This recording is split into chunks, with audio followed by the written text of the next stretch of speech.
రామ్ పోతినేనితో పూరి జగన్నాథ్ తీసిన double smart సినిమాపై భారీ అంచనాలున్నాయి. ఆగస్టు 15న రిలీజ్ కాబోతున్న ఈ సినిమా ప్రీ రిలీజ్ ఈవెంట్ నిన్న రాత్రి జరిగింది. దీనికి మూవీ టీంతో పాటు ఫ్యాన్స్ కూడా గట్టిగానే వచ్చారు. ఇక ఈ ఈవెంట్లో మాట్లాడుతూ పూరి జగన్నాథ్ ఓ విషయం పంచుకున్నారు.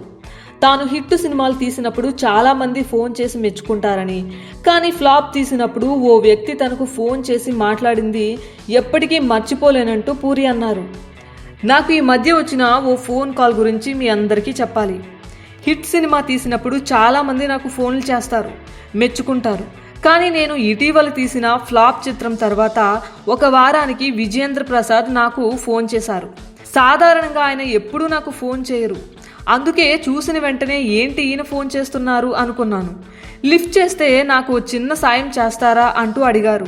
వాళ్ళ కొడుకే రాజమౌళి పెద్ద డైరెక్టర్, నేను ఈయనకి ఏం హెల్ప్ చేయాలరా బాబు అనుకున్నా. చెప్పండి సార్ అన్న, మీరు నెక్స్ట్ సినిమా ఎప్పుడు చేస్తున్నారన్నాడు. సార్ ఇంకా అనుకోలేదు.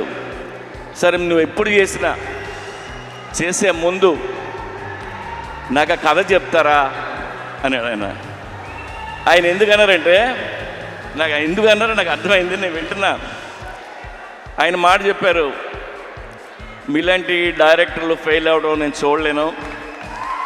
ఆ చిన్న చిన్న తప్పులు ఏం చేస్తుంటారో తీసే ముందు నాకు ఒకసారి చెప్పండి సార్ అని.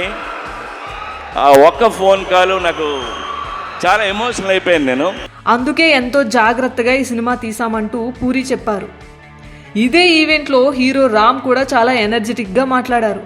పూరి జగన్నాథ్తో పనిచేస్తున్నప్పుడు వచ్చే కిక్కే వేరు. ఎందుకంటే నేను సెట్లో ఎలా ఉంటానో అంతే ఉత్సాహంగా ఉంటారు పూరి. అసలు ఇండస్ట్రీకి రైటర్, డైరెక్టర్ కావాలని వచ్చే ఎంతో మందికి ఆయనే స్ఫూర్తి. అయితే సోషల్ మీడియాలో కానీ బయట కానీ ఈ మధ్య ఓ కొత్త ట్రెండ్ చూస్తున్నా. అరే నీకు అది నచ్చిందా అంటే వాడికి నచ్చుద్దేమో, వాళ్ళకి నచ్చుద్దేమో అని పక్కన వాళ్ళకి చూస్తున్నారు. ముందు మనకు నచ్చిందా అనేది చూసుకోవాలి.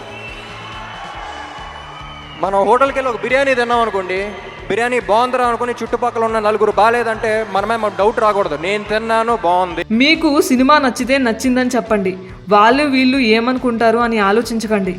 సాధారణంగా నేను సలహాలు ఇవ్వను, అభిమానులంతా నా మనుషులే అని ఈ మాట చెప్పా. ఆగస్టు 15న థియేటర్లో కలుద్దాం అంటూ రామ్ అన్నారు.